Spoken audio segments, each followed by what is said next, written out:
Hello and welcome. This is the 9th episode of The State of Things with CJ Slater. I'm very glad to be joined by Chris Knox here today. Now, Chris, could you tell me a little bit more about yourself, your political background, and just what got you interested in the political process in the first place? Well, I got started in the political process. I was a political science major from Florida State University. I interned with Kendrick Meek's Senate campaign. And then I ended up working in the justice system after college, and that is a very political process, just by nature. Afterwards, I had the great fortune to be the travel aid special assistant to Florida Secretary of Commerce. I got to learn a lot about the political process, how the lobbying works, how the government deals with businesses, and how we grow our economy. Florida is actually the world's 21st biggest economy, which is kind of amazing in and of itself, because we're just a 50th of the country. So, but we're the third largest state. Right, yeah. So we have a lot to offer here, and it was a phenomenal learning experience. And after that, I went. Now in law school. I'm a 3L at Florida Coastal here in Jacksonville. Well, I'm very sorry to hear that, and I pity the long drudgery you have before you, my friend. Yeah.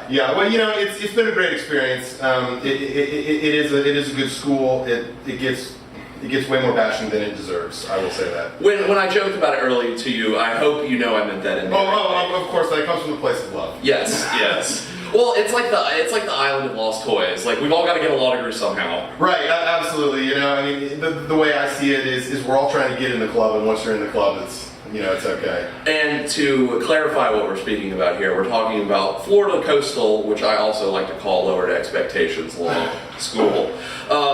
But so you're in law school now. Now, has law school greatly impacted or colored your political viewpoint? I mean, has your political viewpoint maybe expanded or changed now that you have the knowledge and understanding coming from law school, that maybe you look at the political process differently?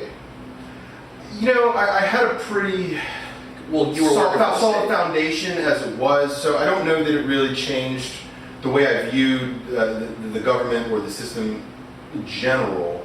But I will say it did expand my understanding of why the public a lot of times does not understand why laws are created the way that they are, because there's overarching policy reasons that have to be considered that maybe on its face are counterintuitive, and it's very hard to explain that in 140 characters to your constituents.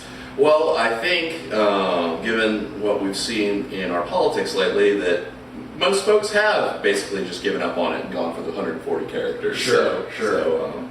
But have you been able to decide, maybe what path you want to pursue with the law? I mean, I know after your first year, you really don't know. You don't know enough to maybe make that decision yet. But are you beginning to see maybe the light on the path down the road? Sure. That's kind of interesting that you say that. When I came to law school, I was really excited and gung ho about kind of going back into business development, because that when the secretary resigned and Florida got a new secretary of commerce. So that's when I took the opportunity to go to law school. I found it to be a good personal time for me, and I was very intrigued by what I did in that capacity. So I wanted to keep going and helping Floridians get better paying jobs.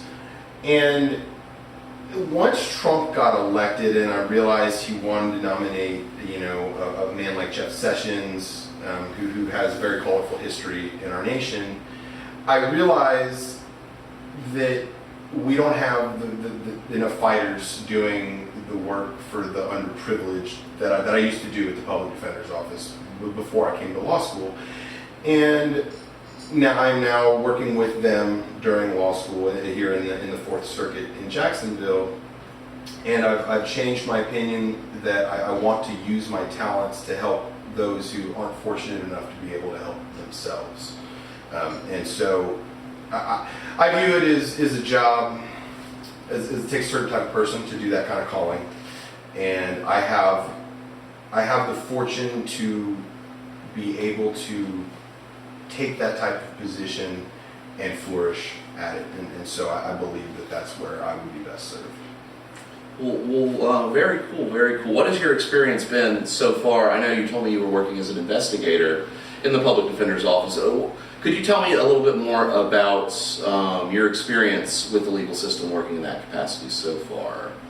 Sure. I did that for about 4 years, and it's first of all, I would like to say, because we have like the Black Lives Matter movement and everything going on with the justice system, so what the public sees isn't really the way that it is. And first and foremost, the individuals that work in the justice system are people that care about it. Their hearts are into it, and they give it their best. But there's inherent racial bias that everybody has. White people have it, black people have it. Everybody has this inherent bias, whether we are aware of it or not.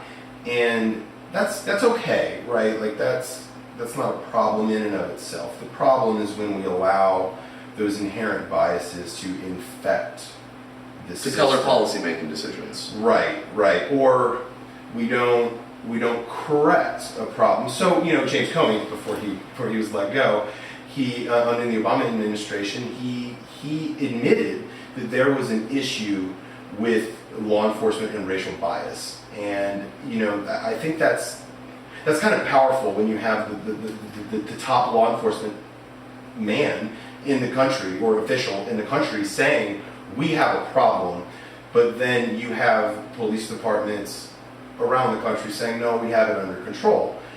And that's not an indictment of the men and women who do this every day, but it is an indictment of the unwillingness of the political system to remedy what is at this point, I would say, an institutional issue. Well, and I agree with you somewhat there, and please forgive me for doing so, but I can't help but offer a rejoinder. I would argue that the political process is equally, has equally a difficult time dealing with the cultural issues that lead to the percentage of crimes being committed by different communities to be statistically weighted within certain communities as opposed to others. There are reasons for that occur that cannot be answered by spending more money on education programs or spending more money on governmental programs. I think we've seen since LBJ passed the Great Society, and we've really taken it upon ourselves to take the considerations of those less fortunate than us more seriously. I think we have seen that, yes, there were initial gains for like lower indigency and poverty and old age was a really big one. I mean, that's why we started Social Security. But I think if you look at the history of our welfare system and the way we've developed our educational system, that a conclusion that one may come to is that throwing more dollars at these problems has not been as effective as we thought that would have been back then. And I think the results of these programs tell us that there is more to be done than just saying, let's start a blue ribbon commission and start a new 3-letter agency and say, let's give this to those people and call it a day, as opposed to looking at the real cultural, structural influences that also play into these problems, just like the sordid history of legislation and laws that have a racial background. We can talk about redlining in real estate or Jim Crow or whatever that might be. I think there are two sides to this coin, and our government is equally loath to discuss either side of that. I think, and we talked about this a little bit before the show, talking past each other, the two sides talking past each other, and I think this issue is a very similar problem. It isn't so much talking past each other, but especially with racial groups. We're very tribal. Humans are tribal by nature. We self-segregate, interestingly enough.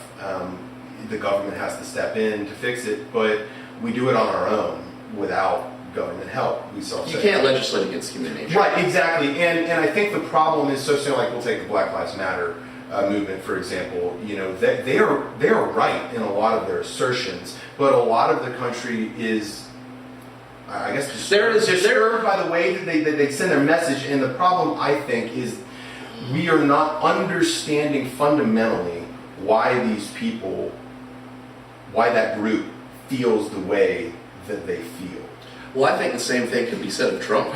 You want to talk about a group of people that is not understood by the folks that put it upon themselves to decide the narrative that our country has about politics. There is a very, maybe, I don't want to necessarily say an unwillingness, because I don't think that the lack of understanding within our media for Trump voters is I hate these people, so I'm not going to try and learn anything about them. I think it's I live in the city, everyone I interact with has the same opinions about the stuff that I do. I have no reason, given my daily life, to consider the opinions of people that live 1,500 miles away from me, which that frustrates me to no end, but I also understand the realities of the lived-in experience of these people that lead them to those conclusions. 100%. And I'll admit that I am one of those people that has trouble understanding why a Trump voter Well, you're speaking to one. votes for Trump. How about that? I have plenty of friends that did vote for Trump. Anybody can speak with anybody. Of course. And I will say, that it is absolutely ridiculous that somebody wouldn't be friends with another person because of who they voted for. We should not pick and choose our social avenues based on. Well, I think politics shouldn't be so important that we have to decide who our friends are because of it. I think politics should occupy a small little part of our life that people like you and me are going to want to talk about it every day. Sure. But regular people, our political process shouldn't be so important and such a life and death issue to everyone that we can do nothing but talk about it all the time. Yeah, I think that's a fair statement. And everything is a crisis these days. Everything is, one thing that really irritates me, and this isn't a liberal or conservative issue or anything like that. It's just the news, and not even the liberal media. Everything is breaking news. I mean, if President Trump... Chuck Schumer farted. It's breaking news. If Nancy Pelosi got a new dog and took her for a walk, we'd be talking about it for the next 15 hours. Hillary Clinton's still hiking in the woods. Yes, Hillary Clinton found with a new windbreaker in the woods. It's absolutely crazy to me. What anorak will she choose this year? Yes. And I don't know how we get this country, or not even the country, just the people, our society, our neighbors, back on a humane discourse. I don't think that's possible. I think we're heading towards something that has increasingly become inevitable. And I don't want to say that as a Malthusian, the end of the world, the four horsemen are coming, everyone build your underground bunker. That's rather pessimistic view there. It is. But it's me understanding that I think a lot of our issue with politics right now is that the public have asked for changes in their politics for the last 30 years. And for the last 30 years, the powers that be, the establishments of both parties, have done a very good job of legislatively making sure that the rewards of legislation go to them and their ilk, but that those rewards have not been evenly distributed to the people who are voting these people into office. And I think moving forward, the biggest issue is that people are voting for change, and our system has become so gridlocked and so invested in its own continuance that it is unwilling to make those changes. So I think that is why we have ended up at Trump. I think it's the inability for us to make real change to the system that we instituted after the collapse of the Soviet Union. I think that's a very astute observation, and I think it's right at its core, and that kind of leads me to why I personally have trouble understanding why these folks vote for Trump, or why a Trump voter votes for Trump. And the reason isn't, I completely understand and empathize with his need for change. There's large swaths of people in this country that just are disgusted at what happened under the Obama administration for myriad reasons, many of which are reasonable and many of which I find unreasonable. I greatly appreciate you conceding that point. But the bigger problem for me isn't your distaste or disgust with what happened. It's, well, instead of finding a politician or a person who can address my problems, I would just prefer to throw a proverbial Molotov cocktail into the system, and I don't know how that fixes anything. You don't say, oh man, the plumbing in my house is messed up, so let me just nuke the plumbing. We don't do that, and that seems to me is what the Trump voters voted for. Well, Chris, I will handle my response to that on the other side of the break.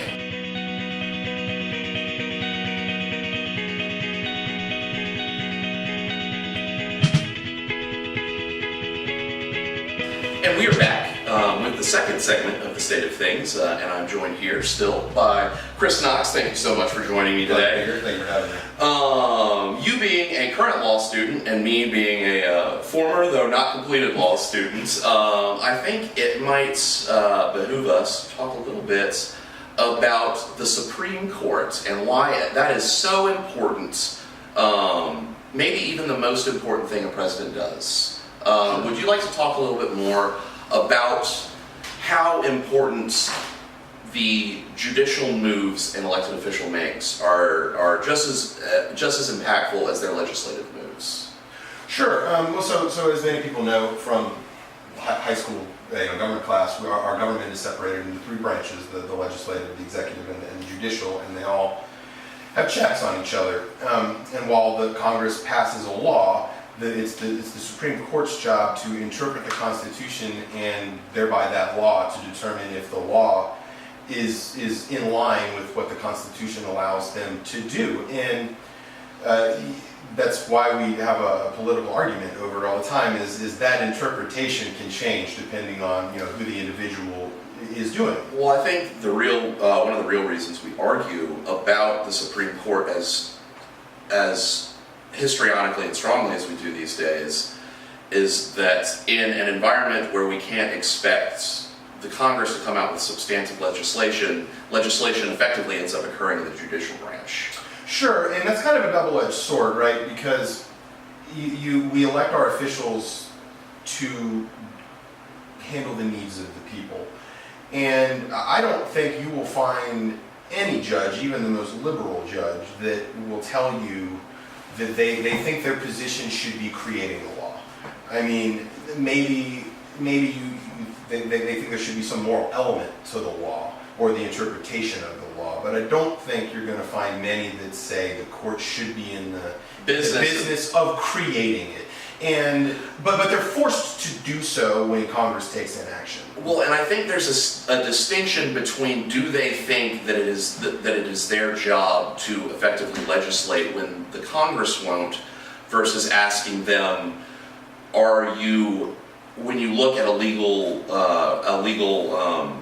fact pattern, are you more concerned with the outcome and going to come to your judicial conclusion based on the outcome you want to see, or are you going to argue from first principles and originalism and come to whatever conclusion that is going to lead you to, regardless of your feelings about your preferred outcome? And I think that is the key, maybe, distinction between textualism and activism from a judicial Sure, but I would say I think that's a little bit of a mischaracterization. The way that they come to it is the way that they read the words on the page, not so much their personal moral qualms. Now, it is true that if a judge wants a specific outcome, the judge can largely find a way to create that outcome. That is a fact. But these are all smart people. Yes, these are all very smart people. Nobody became a lawyer by being dumb. Well, some people did. I imagine it's possible. But anyway, so textualists, which is the predominant view today. We can thank the late great Antonin Scalia. Praise be upon him. Which, side note, I am a big liberal, but I agree with him more than I wish I did. I'll say that. That's the great thing about him. Is it kind of like, I don't like him, but yeah, he's kind of right on that one. So it used to be we would look to the intent of the law. What did Congress intend when they made the law? It's really isn't that only when the meaning isn't explicitly plain from the text? We only get to any of this when there's a problem. When it's a lawsuit, or somebody challenges it, and then we get up through the court system, and a judge has to say, and this is, I imagine, why people hate lawyers. We play with words, and so what does the fifth word in that sentence mean, right? What if it's ambiguous? And so generally you'll go. Well, we can't all know what the definition of is. We can't. But Webster's Third Dictionary certainly can tell us. But even that isn't enough sometimes, and so they would look to the intent of Congress. And I don't know what somebody 50 years was thinking, and I could look to the legislative history or other things, but I'm still guessing. I'm still inserting my own opinion on what they may have thought. Well, and it is, to what extent are these understandings of intent however many years ago based on other writings by these people, or is this just speculation given the client? I mean, there's so many different ways to parse that. So for large, the way it used to be under, the intent-driven method, it would be things centered around that item, right? So I wouldn't be able to look at the guy's third grade writings on the subject, but if he had written something about that bill, perhaps. Well, where sometimes in the Constitution we look to like the Federalist Papers, or there's other writings to a specific topic. I would liken those to like the legislative history of the document, but to extend that, the Federalist Papers never made it into the Constitution. The legislative history didn't make it into the statute. So even if I'm looking to those, maybe they changed their mind. I don't know, and that's why ultimately people like Justice Scalia said, well, guys, what we're doing is wrong. We are still being super speculative on what we do. Yeah. So let's look to the only thing that we have, which is the word on the page. So we're going to look to the text, and the text will drive what we do. Well, and that's why I agree with that, because I think when you begin to speculate about legislative intent, like those speculations is what inserts your own political viewpoint into judicial deliberations, I think. Well, 100%, and that is to a degree what his driving philosophy was. If you listen to a lot of his speeches, and they mesmerize me with how well he connects with the layman. The judge is no more human than the laborer or the guy laying the asphalt. I'm no more in tune to know what is naturally divine than he is. And so who am I to dictate what a democratic policy should be? That's exactly why we have the democratic process. And that's the fundamental humility at the heart of textualism and originalism that I like so much. That I'd hate to try and supplant my thinking from the man who came up with this. Sure. And I disagree with him on many things, but I do agree with him on why we're here doing what we're doing. And I think, so we'll take the Obergefell decision. See, I always say Obergefell, but it comes out differently for everyone. Sure. There's some out there that would argue that Justice Kennedy kind of just waved his wand. There really wasn't a lot of legal framework as to why he did what he did. There wasn't. And that is what drove Justice Scalia crazy. But if you read the opinion, he talks about how essentially you're creating unequal classes on the exact same topic. And fundamentally, that is wrong. So that is a situation where you have, and this is really that dichotomy. Well, and this is where it gets to the point of, okay, do we accept the unjust state of things, understanding that we have to leave this for the legislature to handle, or do we take it upon ourselves to deal with this now? Sure, and that's interesting because I believe, don't quote me on this, I believe there were only about 12 states at the time of the Obergefell decision that had not legalized same-sex marriage. It was also, it was going the way it was going anyway. That's what I mean, it was happening, so did we just jump the gun? Well, it's much like the decriminalization of marijuana now. I mean, we just passed it in Florida, and that ball is already rolling down the hill. Anyone with enough neurons to tie their shoes in the morning is going to know that that's going to be legal before, give it 5-10 years. But we said that under Carter. Yeah. Well, I think we can count our chickens before they're hatched now. I would like to hope so. I'm not holding my breath. Yeah. At least not until the federal Congress decides to tell us that marijuana has more medical value than cocaine. Well, it's also one of those things that it's important that Florida switched on the medical issue, because Florida is the first state in the heart of the South that we share a border with other deeply Republican states where the people from those states are going to be traveling into Florida saying, oh my God, there's a marijuana store, and Florida's not on fire. So you may not know this, last week, and you may have read it, the legislature we're going to have a big fight over the medical marijuana law. It's about if you can smoke it or not smoke it. Correct. And, that kind of goes back to the textualism thing. The legislature and I'm glad you brought it back this weekend. Is trying to tell us what the voters wanted. The voters voted for a bill that was very much modeled after other states. And there is no other medical marijuana law that says you can't smoke it.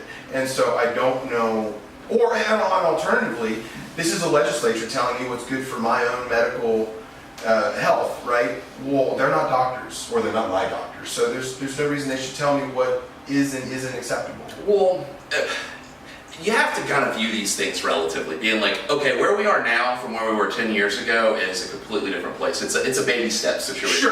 Sure. I know people like you and me are in our 30s and be like, well, maybe one day, but you know, it's going to be what it's going to be, and you know, it's not affecting our lives really one way or the other. But I will say I'd like to get back to why it's so important, why a president appointing a Supreme Court justice is so important. Could you discuss that for me? Sure. Well, you know, a Supreme Court justice is one of the only positions, and a few federal judicial positions, that is actually a lifetime appointment. You know, we talk about how much we don't like our senators and our congressmen, but guess what? Every 2 and 6 years, you can tell them to hit the road. You can't tell a Supreme Court justice to hit the road. Congress could have a vote of no confidence, I believe, but that's never happened, and it probably never ever will.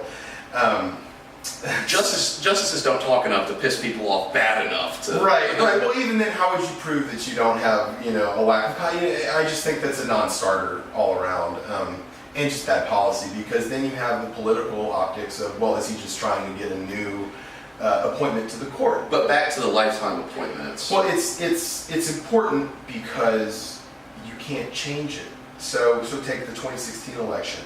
That, you know, we talked about why did Trump voters vote for him, and I personally think that was one of the driving issues for a lot of them. I think that was probably they don't like Trump, but I would say between that and frustration with like Justice Gorsuch for all the establishment people like me, and then dissatisfaction with the media for the crowd.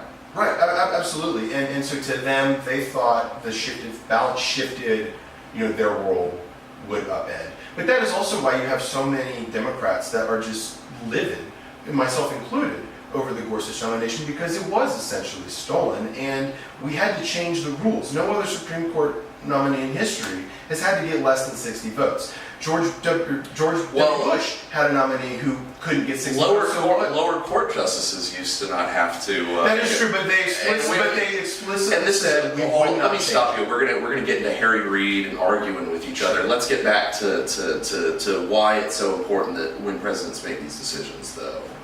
Well, I mean, this is all kind of weaves together, though, because the reason it was hijacked is because of its importance. You know, you see, so it's important because if I pass a law, if the Republican Congress and President Trump pass a law, now the balance shifted court will interpret that law, like we said, under the Constitution. So take Citizens United, for example. This is probably one of the biggest decisions of recent memory that has caused great heartache in the country. And essentially what it said is that corporations are people. And as a person, I could donate to a political campaign. I sure would love to shake a corporation's hand. I would say that.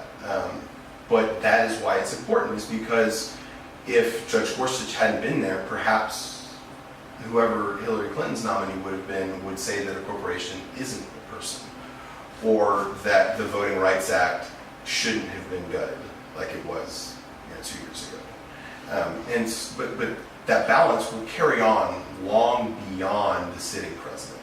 And until that justice either dies or resigns, nothing can be done. Well, that takes us, and we're starting to get up against it here, but that takes us to the larger concerns of all the justices we have either close to or over the age of 80.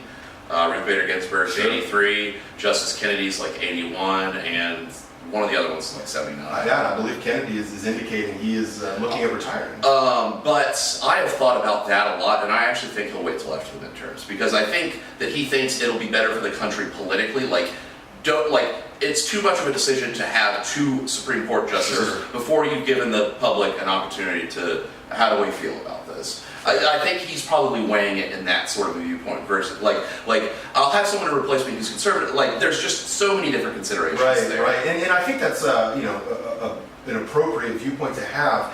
What concerns me is we don't know why he wants to retire. Is it a health issue? Is he up against some He's time 8 deadline? friggin' years old. Well, He doesn't want to be of course. But is there something driving the immediacy of it, or is it just I'm old? Oh, no, I can tell you that there are tons of Republicans in this here retire now, and we are right up against it. We're going to get right back into judicial politics when we get back on the other side.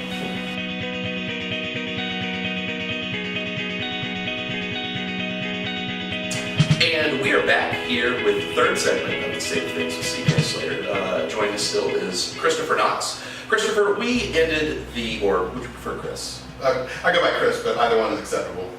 Whatever. Topher? Okay. Topher, we'll do Topher. I like Topher. Okay, Topher it is. What would be a famous actor today? Okay, well, Toph, we wrapped up the last segment on SCOTUS Supreme Court of the United States philosophy, and we referenced a few Supreme Court decisions. Obergefell v. Hodges, for everyone who doesn't know, is the same-sex marriage decision that occurred several years ago that was signed off on by Chief Justice Roberts to the chagrin of many conservatives. But that's not something I feel like getting into here.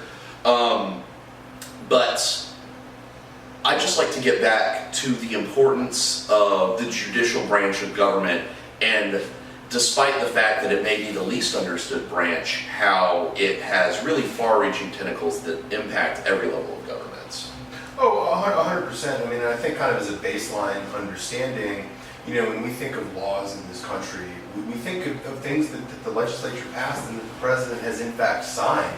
But the bulk of the laws and way that we operate is based on case law, which is generated in the judiciary. And I know we talked about in the last segment about activist courts and not creating the law, but that is different than a judge saying what a statute should mean. Yeah, well, the canon of precedent doesn't stand as legislative accomplishments of the judiciary. Correct. So, we are based on English common law. Go Magna Carta. Right. Hundreds and hundreds of years ago, long before anybody ever dreamed of the 13 colonies. And, we still have that spirit today. And so when you and your neighbor have a problem and maybe it's a unique issue that the court's never seen before, and they have to resolve it, that resolution may turn into the new law on that particular type of... Well, it's that novel interpretation given a set of facts that wouldn't have arisen years ago. Like, new technology means that, okay, maybe some IP law interacts with another technology differently, or there's just a host of changes in the world that force us to reassess precedents ever so often. Sure. And that I think it's really important to not misconstrue this as activists. Of course. So a great example is actually probably one of the most famous. Every law student in the country knows this case. You probably know it. I think it should be taught in elementary school just on the merits of its hilarity. But as Pearson v. Post, it's like day one of property class in any law school in this country, and all it is about a guy stole my fox. And so, these old rich, or the rich hunter and the poor hunter, are fighting over a fox. And for those who don't know, hunting didn't used to involve these fancy guns. I mean, the guy got a bloodhound and went out and tried to get a fox. And so they were arguing over who got the fox. And so some of the earliest property law in this country is based on two guys arguing over a fox. Right, who gets to have the dead fox, and it's absolutely crazy. But I love it. right. But that's not an activist court. That was a court settling a dispute between two people, which then generated a rule on how do we solve that dispute in the future. And that rule then informed the rest of our precedent from time immemorial. Blah blah. Right. Blah, And so this is wholly why the court system is integral and super important. Well, you can't have, obviously everyone's going to think you can't have law without the Congress. You really can't have law without the judiciary. I think that is the appropriate way to view it. Because the legislature, anybody, and this is another thing, anybody can write a bill. I can write a bill, you can write a bill. A fifth grader can write a bill. All it needs is a... Sometimes it seems like fifth graders are Yes, it does. But you just need somebody in Congress to sponsor the bill, and that can become the law. And we all know that a fifth grader probably can't write a phenomenal bill that jives with the way it should be written. And so the court would have to come in and say, well, you messed up here, here, and here, and then make it appropriate. Well, and I'd like to stop us here because there's something that what you just discussed that people don't understand. Why there are so many lawyers as politicians, and it is understanding, being able to interact with legalese, Sure. being able to understand how laws interact with each other on a civil and sometimes criminal level, then gives you the ability and the understanding to take that knowledge to the federal level and write bills better than you otherwise maybe could. I think that's why we find so many lawyers in the legislature. Now, I have a question to point to you, though. Do you think we have too many lawyers in elected office? No, I don't. I think it can seem that way, but I don't think that we do. And here's why. I don't call somebody who's an amateur, plumber to come fix the plumbing in my house. I don't call an unlicensed electrician to come fix the electricity in my house. So why would I call an amateur with the law to write a law? I wouldn't. Well, the same kind of argument sounds like it could have been used back in the Middle Ages for the clergy selling indulgences to why should we allow anyone outside of our esoteric legal field to be able to operate the levers of power? And I don't mean to misconstrue what you're saying here. I'm just trying to explain what that sounds like to other people. I'll explain why that's different. I would submit that, so back then, when you're talking about, these atonements, and I forget what they call them, you pay to get into heaven or whatever, and I believe the Catholic Church at the time said, only the priests can interpret the Bible and they speak to God. And then Martin Luther got a bug up his ass in most of the treatises. But then this is kind of what you're talking about, right? Yeah. So the reason where you're cloistering power within a specific class. Sure, but many of those people were illiterate. They could not read the Bible. So what the class then did was say, we're not going to help you read, so then you are unable to decide it for yourself. Anybody in this country can go to school and go to law school, if you have the willpower and the drive to do it, or not the drive, or not the drive. So I would submit that I think that those comparisons are a little off because you maybe can be a lawyer. I would maybe alter my argument thusly. Would you agree with the contention that the statistical overweightness of the number of lawyers in our legislature leads us to legislative conclusions that are different than we would have if maybe we had an equal number of engineers, physicists, homeless people? Like if we had one person from every stratum of society, do you think our legislative conclusions we would come to would be better or worse? No, I think what you're talking about is kind of on the right track, but I don't think that's the way you would accomplish it. I just worry that the number of lawyers is impacting the direction of legislation that people with a broader experience. Well, I think what you would do there is you would employ some sort of, we employ commissions to explore these issues, right? Because the lawyer would be able to write the law to the better effect of what we're intending it to do, right? But just like in court, the lawyer doesn't get up on the stand and tell you what the expert said. He brings the expert in, and the expert tells you what the expert thinks. So why can't it be in Congress that we hire the experts to tell us what it should be, and then the lawyers craft the bill to gain the maximum effect of the policy outcome that we desire? And I think the discussion of this point takes me back to my worry and of the concentration of power within a specific class, like just their ability to determine the way we even talk about these issues. I think we've gotten to a place where a lot of the country feels like, and lawyers are great at this because they're lawyers, but the kind of influence peddling classes of we're in professions that allow us a greater attachment to people with their hands on the lever of power, so that we then use that professional currency to not only, we have our voice when we vote, but we also have this other unelected voice of whether it's money in politics or corporate, or I would say media, right. Saying, okay, we're the people that get to tell you what news stories are worth covering and what aren't. The editor's veto. I think the frustration that the populace has with politics is all the unelected, all the people in our society that have power over the legislative process because of their influence, but not because they were voted into office. Whether that's lawyers or lobbyists or the media or nonprofits or anything. I feel like the people just understand that there's this entire cottage influence industry that has a chokehold on the direction of our legislative process. I think you're right, but I think the anger is misplaced, right? We're getting mad at all the people talking to the politicians, right? This is all centered around the concept that in a democracy, we should have access to our politicians. And by that access, I can influence the policy outcome. Now, I cannot fault, and as much as I hate, like we talked about the Citizens United decision, as much as I despise the fact that Hobby Lobby or whoever can come in and tell me that you have a voice and that you should somehow have your corporate moral opinion counted as if you were a person, I mean, that's crazy to me. But that is their right. They, if the law says they're a person, then they should have the access to that politician. The anger that you're describing, rightfully directed, is directed at the wrong person. You shouldn't direct it at the people trying to get their interests served. You should direct it at the politician that we... So, before I say what I'm going to say next, I would like to note that most of America thinks, well, the approval rate of Congress is like 15%. But if you talk about their politician, their representative, they're phenomenal. We always vote to re-elect our guy.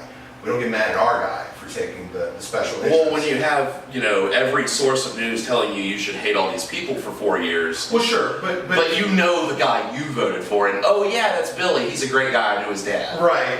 And that's human nature. Kind of like we talked about before, earlier in the show. But if I have access, you can't get mad at me for talking to them. You should get mad at him for not listening to the lesser person. Well, what I can't get mad at you for is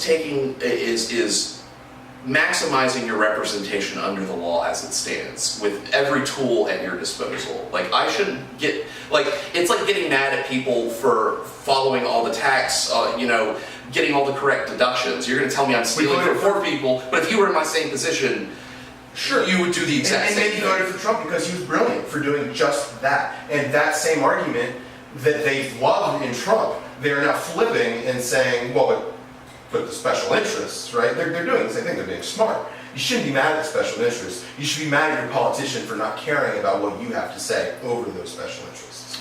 And this is where I'm going to get down into it, where I've always been, but it's the poor politicians, because if you understand the system that they have to move through to even be able to get into that position of power, there's just literally, we have constructed a system that is more concerned with with maintaining the power of the system than it is with good representation. And it's set up in such a way that you have to compromise yourself to an extent that forces you to become a part of that system by the time you get to DC. Sure. There was, what you mentioned is, what brilliant solution was brought in one of my political science classes at FSU. Pennsylvania representative came and spoke. And what he said was, he had been working, he was a Republican, and he had been working on campaign finance reform. And the goal of the finance reform was to address... Well, like McCain-Feingold? Special interests. No, it never really got anywhere. Because nobody buys in. Because once you hear the idea, you'll realize why nobody buys into it. What he wanted, there were two reasons people wouldn't buy into it. He wanted the taxpayers to give a set budget per federal race. So, just for example, I don't know that these would be the numbers, but you say you get $100,000 and you get $100,000 once you win the primaries of your state, right? So we'd have equal footing. You can buy it, you can do whatever you want with it, and you can do whatever you want with it. But you can't be bought off by somebody else to run your ads. It's funny because I've actually thought about this, and this is something we'll probably have to get into in the next segment because there's a lot to talk about, but I've kind of wanted to run a national NCAA tournament bracket like March Madness, where it's like, okay, we've got 3 guys from the Northeast Florida region debating today. Who wins? He gets to move on to the, okay, now you're all of North Florida. Who wins that? Now you're debating for all of Florida. Okay, now you go to the Southeast Regional and you debate him, and then eventually, shit, this guy's our president. Right.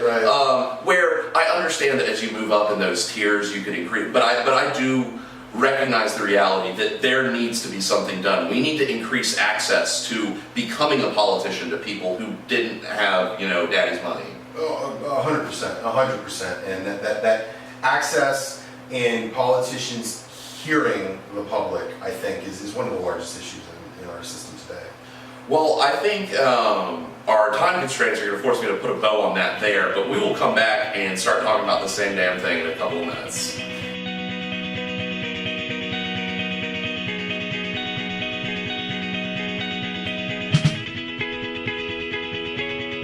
And we're back. Thank you guys so much out there for joining us for these first 3 segments. We're going to be wrapping up things here on the State of Things. I am joined still by Chris Knox. And Chris, I'd just like to thank you so much for joining me here today. It has been an absolute pleasure to get to unfurl my political reasoning before someone who can take a knife to it just as readily as I can take a knife to theirs. And it's been a lot of fun, and I really appreciate it. I'm glad you're having me here, and I've had a lot of fun today. Well, and I do hope you will accept my invite to come back, hopefully many times. Oh, of course.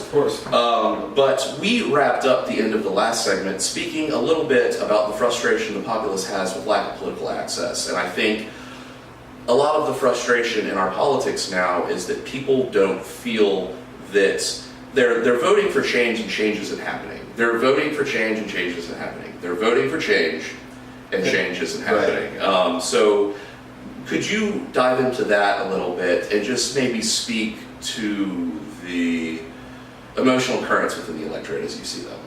Sure. Well, I think you're actually starting to see some change happening now. So you saw this great uprising in the 2016 election with the rise of Trump, whatever caused it, right? I think we can all agree at its core is this great disturbance in the force with the way the political system is working, and I think everybody wants to fix. We don't know how to fix it. So, like I said, we threw that Molotov in there, and we're at where we're at, but. Like we said, the biggest issue is access. It isn't that the system doesn't work. It's if I'm tasked with laying out the best policy for the country or my constituents, right? So that's another thing to keep in mind. The difference between the American goal and right. So if you actually go to write a politician a letter or call them, they have 2 numbers. They have one for their constituents and one for everybody else. And the one for everybody else probably doesn't get listened to as much because I've been in offices. I can tell you, we don't pick up that vote. Right. Because they don't care. You don't vote for them. You are not at all relevant to their job. You're not on their radar. Right. And one thing that they told me in school was if you're not participating in the system, there's not a single politician that cares what you think because you're not voting. So every time I hear somebody say I'm not voting because I'm apathetic, they're not going to listen to me. I get angry. Way to defeat yourself. Yeah, how are you going to have your voice heard if you don't put it out there? So I'd like to stop you there. I'm fine with people not voting, but also understanding that I don't by the fact that I'm not voting and saying screw the system, pox on both houses. You then can basically throw away your ability to bitch about.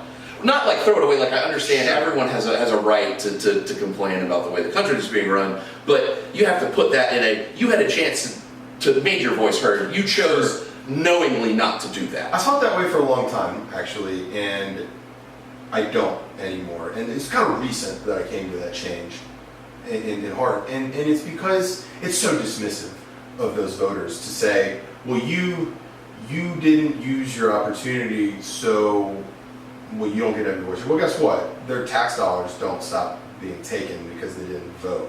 So whether they want to or not, to a degree they are participating. And so to a degree, we still need to hear them. They are Americans. And if the goal is... Well, I believe fundamentally, I don't think we should have universal voting. I think there is just as much of I think it is as valid a political viewpoint to not vote as it is to vote, and I think it is a fundamental curtailment of liberty to force people to vote. I don't think they should be forced to vote, but I think you need to understand that by not voting, that is an active choice. That's not a passive thing. You are actively choosing to not participate in the political system, and so then when you do go gripe that they're not listening to me, you need to remember that I actively chose to not make my voice heard. And another thing I asked, when's the last time you called your senator? Most people say never.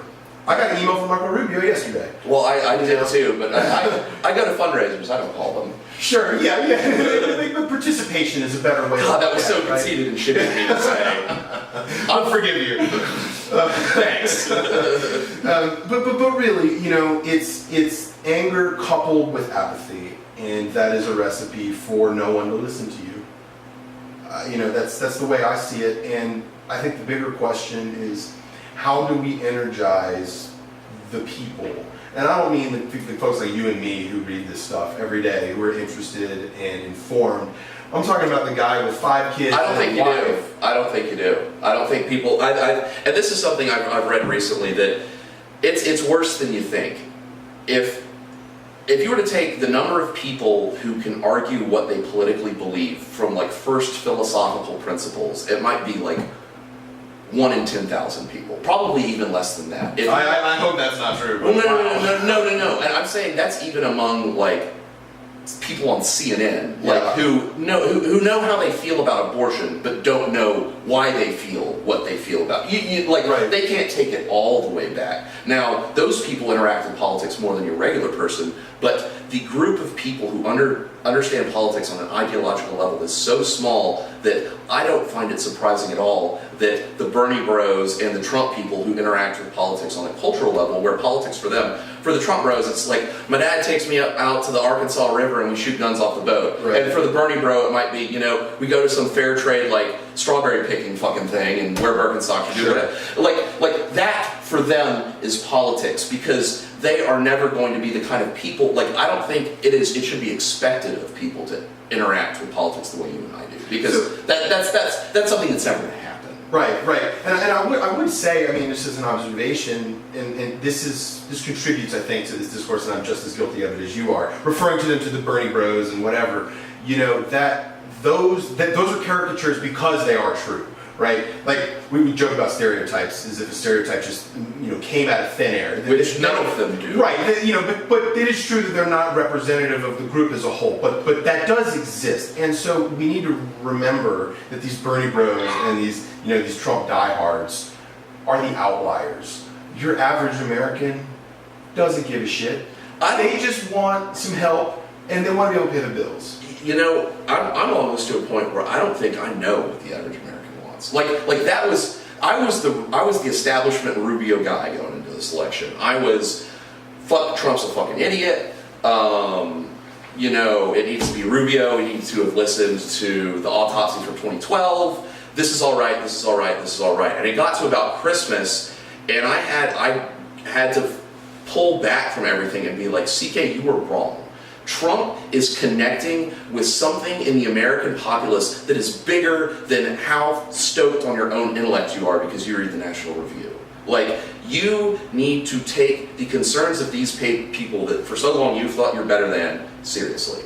And that is something that a lot of the quote-unquote establishment on both sides is guilty of. That, yes, they can vote, but let's allow them to vote after we have, through our media sources and our columns, informed them of the appropriate right to think that all knowing people have come to agreement on. Like, I think that kind of condescension, there are all these people making all these decisions that affect us who give not one single shit about what we think about it. So you have to, I think that's true to an extent, but you have to remember our education system is in the shitter, right? We're I don't know what the ranking is, but it's pretty low of developed countries on our education system. We do, I don't know about your high school. When I was in high school, we had half a semester of government, and the other half was like economics or something. We had economics, we didn't have any government. Yeah, you didn't have any government. So how? And I'm with you here on civics. We should be teaching So how can we civics. expect people to be good civic people if we can't even teach them how to participate in this? See, I don't even expect them to be Sure, but the extension of that is, in order to participate, I have to be informed. Only a third of the population has a college degree.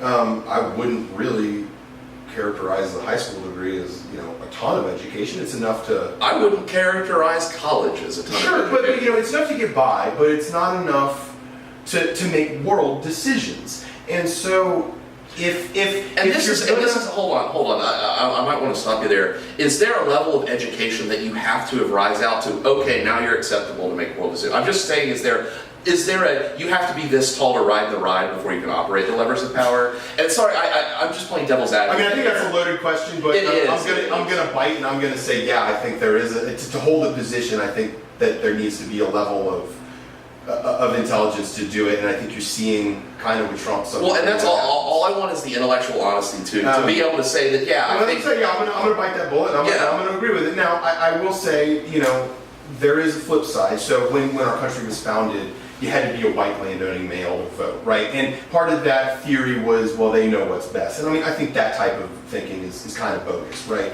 I'm not saying that a voter needs to have a PhD, but I wouldn't elect a burger flipper to be the president of the United States either, because he doesn't have experience in the types of things that you need to inform a decision on the types of decisions that are being made. I don't know how a McDonald's employee could tell you how the interplay between North Korea and China is going to play out. For all the people in our audience who work at McDonald's, how do you think they feel about what you just said? Well, I would encourage them to further their education and get to where you can influence. Okay. I think that's the core of the American dream. We talk about this like people should be insulted. No, you should take that as some sort of drive to do better. You're not born the president. You're not born a CEO. Well, I think I was born the president. Everyone just disagrees with me. But you have to work to get there. You have to get that education. That's not to say that you can't be successful without an education, but there's a reason that education exists. There's a reason that we try to get our children to go. And I want to let you know that there is a lot of me that agrees with a lot of what you're saying, but I also think a lot of what has gotten us to where we are is the unspoken condescension of those kind of statements, and like how the electorate hears those kind of pronouncements from the media. And it's not a you guys are it's not a we're trying to be mean to these people. It's just like I said, we don't interact with them. So I've never Jim Acosta has never had someone walk up to him on the street and say, I'm a gas pumper from Arkansas. What you said was really mean, and it made me feel like I'm not as much of an American as you are. What do you have to say for yourself?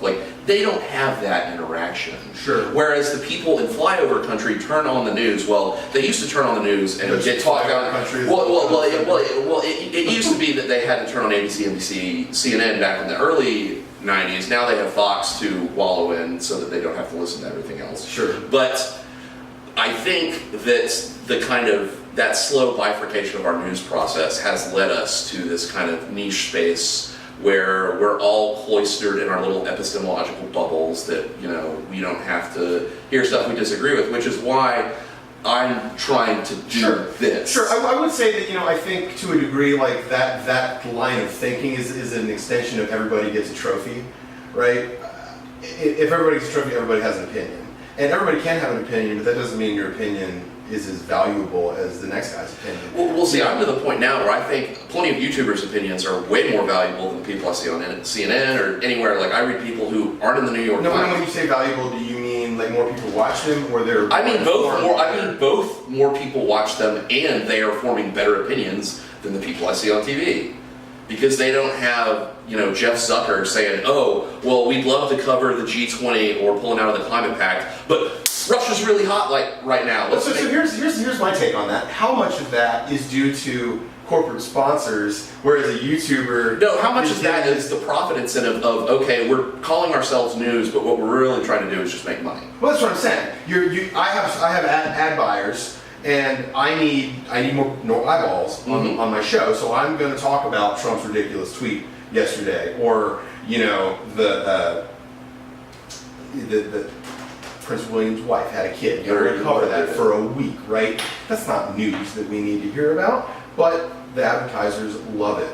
Well, I think I'm at the point where, and we're going to run over here, but this is an important point. I think in the 1960s, 1950s, you had Walter Cronkite, ABC, NBC, CBS.